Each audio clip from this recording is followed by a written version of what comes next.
Supreme Court today delivered its judgment on a bunch of petitions seeking an investigation into allegations of accounting fraud and stock manipulation against Adani Group of companies, published in a research report by US short seller Hindenburg Research in January 2023. Chief Justice D.Y. Chandrachud pronounced the verdict in this case that was reserved on the 24th of November.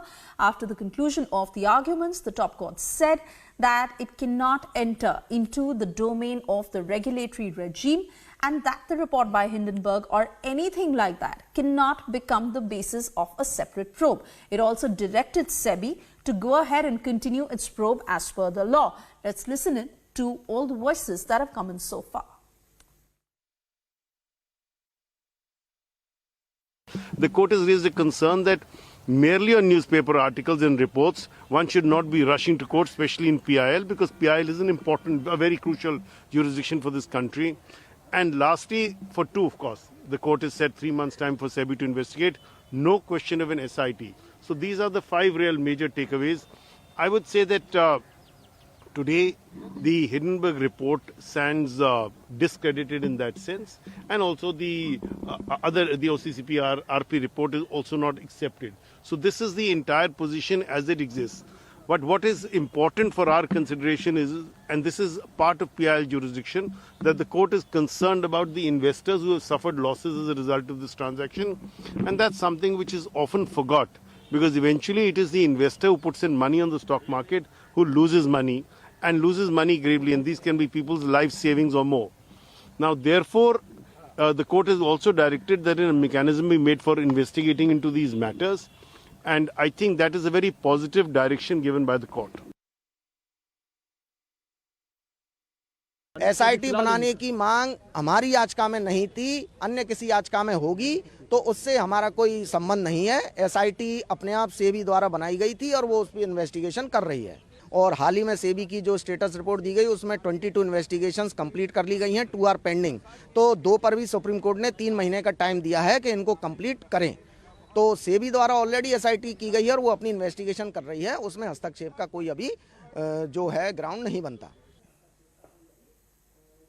Cutting across to Shravan Sen, who's joining us live on the broadcast. Shravan, not only is it a big relief for the Adani Group of companies, but also the Supreme Court really setting the tone when it comes to having faith in our regulator SEBI, asking SEBI to go ahead with the probe and also submit the remaining part of the investigation within 3 months.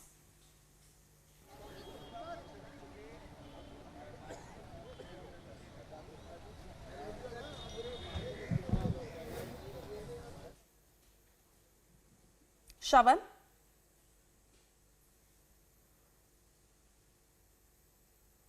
Not too sure if Shravan is able to hear me. We will try and reconnect that line. But these are the big takeaways from what the Supreme Court has said in its verdict in the matter of Adani versus Hindenburg, where several doubts were being raised as far as SEBI, the regulator, to investigate the Hindenburg reports were concerned. But the top court has really rejected those very bases and directed SEBI to complete the remaining probe, also saying that there is no ground to transfer the probe. The Supreme Court has also asked the government and SEBI to look into the interest of all the Indian investors and has said that they must look into all that the panel probes in this matter.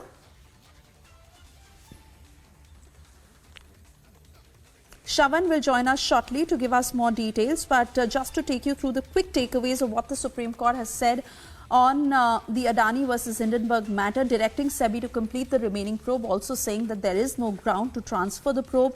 A big takeaway from this verdict, as the Supreme Court has asked government and SEBI to look into Hindenburg malified, and reliance on OCCPR report has been rejected. I believe Shravan is back with us on the broadcast. Shravan, if I can quickly come to you to understand this certainly being a big relief for the Adani Group of companies, and that also reflective in Gautam Adani's latest post, but the very fact of how the Supreme Court has set the precedent when it comes to having faith in our regulator and asking SEBI to go ahead with the probe and also submit the remaining part of the investigation within 3 months.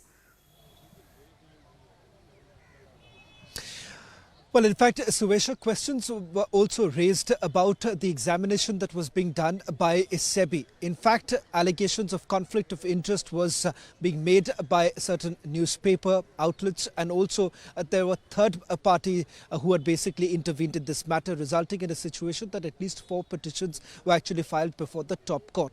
Now, the batch of petitions which are actually heard by the bench and the verdict that came out early this morning becomes very clear. There are 5 big takeaways. First is with regards to whether at all there is any need for an independent probe. Supreme Court has made it absolutely clear that there is no question of transferring it from SEBI to an independent SIT to be looking into the allegations that have been leveled against Adani group of companies. Number 1. Number 2 is with regards to meddling with the framework of SEBI in itself, to which the Supreme Court said that there are limitations on this entire aspect and something that the Supreme Court would not be really looking into. The third key factor, I would say, is also with regards to what were the intentions of the short seller to begin with. Hindenburg and the allegations that have also been leveled against Hindenburg itself, the alleged links with George Soros, these are matters of grave concern, because it is not only about companies that have been targeted by Hindenburg here in India, but there are several other conglomerates outside India who have also been targeted by Hindenburg, and something that the global community has largely spoken about, the role of Hindenburg and the mala fide intentions, to which the Supreme Court also makes a pertinent point where they say that if at all there is a mala fide intention, then SEBI as well as the government of India should also be looking into this matter, so much so if found guilty then action should be taken against them. Importantly, independent minds on this, for instance, Siddharth Luthra, who spoke a short while back, also made a very important point. He says that, look here, we are also talking about savings of several other people, and this gets directly impacted, and that should be taken into concern.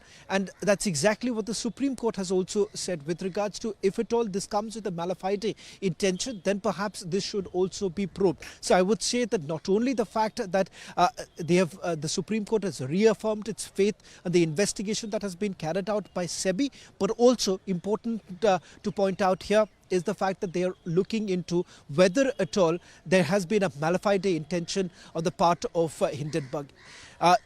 What has the impact of this is the very fact that this morning, in anticipation of the verdict, the stock prices of Adani, particularly the Adani Energy's Total Gas, these are enterprises which have seen their prices going up, the share prices going up by at least about 10%, and that certainly augurs well for the group of companies who have always said that this was malicious intent on the part of Hindenburg. So much so, if you take a closer look at the 413-page rebuttal that was put out by Adani group of companies, they've asked a direct question: how exactly are you coming to a conclusion with regards to fair price manipulation? Number 1. Number 2, with regards to questions that were asked about offshore accounts that were being maintained by the Adani group of companies, how exactly were they being linked? They've also spoken about the fact that there is an endorsement that has come in from the United States of America with regards to the allegations of their properties, or rather projects that were operating out of Sri Lanka, where they've once again, the United States of America has also given a complete clean sheet. There have been borrowings that have taken place with the help of companies outside India. So there is a clear indication of the fact that the intention perhaps was mala fide, and that is the reason why it requires a thorough probe. A green signal now coming in from the Supreme Court of India, asking Government of India as well as SEBI to look into the intentions of the short seller.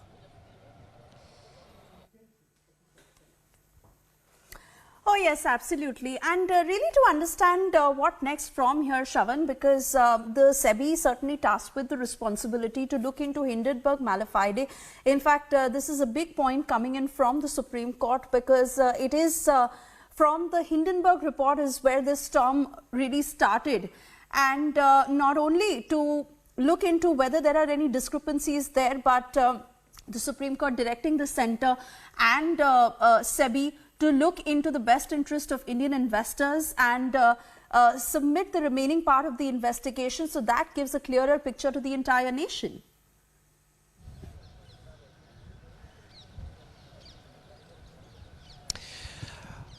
Well, the vulnerability of Indian investors was also at the top of the mind of the Apex Court. Remember, in the judgment that came out today, there was a mention with regards to the fact that there has been a direct impact when it comes to the Indian investors. With regards to the fact that relying on a third party, in particular OCCPCR, and the fact that there have been certain newspaper articles that were published which raised concerns about SEBI and the examination that was done by SEBI, the charges that have been leveled. Remember, so far of the 22 matters have already been completed by SEBI, and in fact SEBI has now been granted about another 3 months' time to complete their examination and to come out with a full report whether at all these allegations stick against Adani Group of companies. We'll continue to track all the political reactions on this story very, very closely, because after all that was said by the India Alliance on the Hindenburg report and claims that were made not just against the ruling party but aspersions that were cast against SEBI,